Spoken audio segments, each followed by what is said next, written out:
வணக்கம், நான் சித்த மருத்துவர் சரண்யா. இன்றைக்கி நம்ம என்ன மூலிகையை பற்றி பார்க்க போகிறோன்னா, எல்லாருக்கும் தெரிஞ்சது தான் தாண்டிக்காய். அதை பற்றி தான் நம்ம பார்க்க போகிறோம். தாண்டிக்காய் அதுக்கு அமுதம் அப்படின்னு ஒரு நல்ல பேர் வச்சுருக்காங்க. எல்லாருமே திரிபலா சூரணம் வாங்கி பயன்படுத்துங்க, திரிபலா சூரணம் யூஸ் பண்ணுங்கள், இது சரியாகும் அது சரியாகும்னு கேள்விப்பட்டிருக்கீங்க.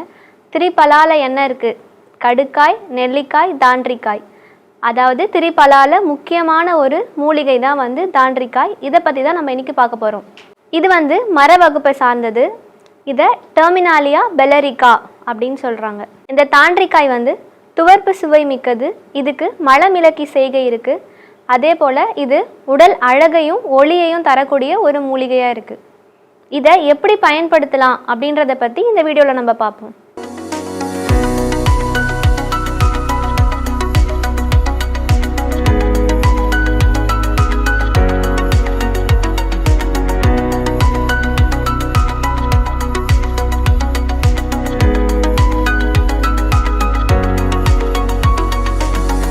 தாண்டிக்காய் எப்படி பயன்படுத்தலாம்?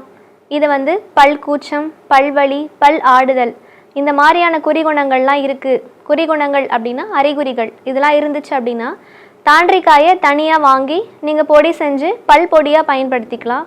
அப்படி இல்லை அப்படின்னா தாண்டிக்காய் கூட கொஞ்சம் கிராம்பு, தாளிசபத்திரி, இது மூணும் சேர்த்து பொடியாக செஞ்சு வச்சுக்கிட்டு தினமும் பல் பொடியாக பயன்படுத்தி வந்தோன்னா இந்த பல்வலி, பல் கூச்சம், பல் ஆடுதல் இது எல்லாமே குணமாகும். இதே தாண்டிக்காயை எனக்கு பைல்ஸ் இருக்குது, இல்லை வெளி மூலம் இருக்குது, உள் மூலம் இருக்குது அப்படின்னு சொல்லும் போது நம்ம எப்படி பயன்படுத்தலாம்னா, தாண்டிக்காய் கூட தேற்றான் கொட்டை எல்லா நாட்டு மருந்து கடைகளில் பொடியாக கிடைக்கும். பொடியாக வாங்கிக்கிட்டாலும் சரி, இல்லை நீங்கள் மூலிகையாக வாங்கிக்கிட்டாலும் ரெண்டுத்தையும் சம அளவு எடுத்து அரைச்சி பொடி பண்ணி வச்சுக்கிட்டு தினமும் ஒரு 5 கிராம் அளவு 2 வேளை காலை மாலை வெந்நீரில் சாப்பிட்டு வந்தீங்க அப்படின்னா இந்த உள்மூலம் பிரச்சனைகள், வெளிமூலம் பிரச்சனைகள்லாம் குணமாகும்.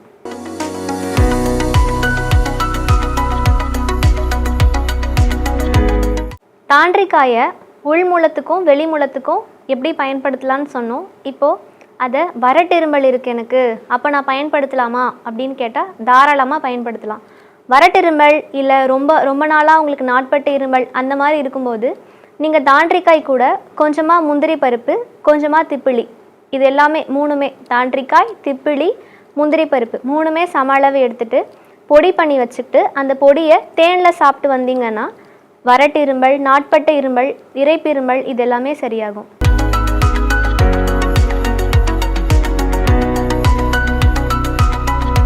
இறைப்பு இரும்பலுக்கு தாண்டிக்காயை திப்பிலி, முந்திரி பருப்பு கூட சேர்த்து சாப்பிட்லான்னு சொன்னோம். இதை தனியாகவே தண்ணி போட்டு கொதிக்க வச்சு கஷாயமாக கூட குடிக்கலாம். அப்படி குடிக்கும்போது வீசிங் அப்படின்னு சொல்லக்கூடிய இறைப்பிரும்பல் குணமாகும். தாண்டிக்காயை உள்ளுக்கு எப்படி சாப்பிட்லான்னு பார்த்தோம். இப்போது வெளிப்புறம் எனக்கு ஒரு புண்ணு இருக்குது, அப்போ தாண்டிக்காயை நான் பயன்படுத்தலாமான்னா தாராளமாக பண்ணலாம். இப்போ உங்களுக்கு எக்ஸ்டர்னலாக ஏதோ புண்ணு இருக்குது அப்படின்னும் போது தாண்டிக்காயோட பருப்பை எடுத்துக்கோங்க. அதை தண்ணியில் நல்லா இழைச்சிட்டு அதுக்கு ஒரு பேஸ்ட் கன்சிஸ்டன்சியில் வரும். அதை நீங்கள் எக்ஸ்டர்னலாக அப்ளை பண்ணிக்கலாம். அப்ளை பண்ணிவிட்டு கொஞ்சம் நேரம் விட்டு வாஷ் பண்ணிக்கலாம். இது ஹீலிங் குவாலிட்டி இருக்கிறதுனால உங்கள் புண்ணை சீக்கிரமாக ஆற செய்யும், சீக்கிரமாக குணமாக்கும்.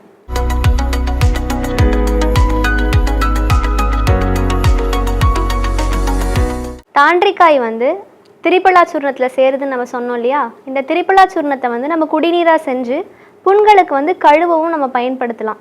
இப்போ டிங்சர்லாம் போட்டு ஹூண்டை தொடச்சிட்டு அப்புறமா ட்ரெஸ்ஸிங் பண்ணுறாங்க இல்லையா?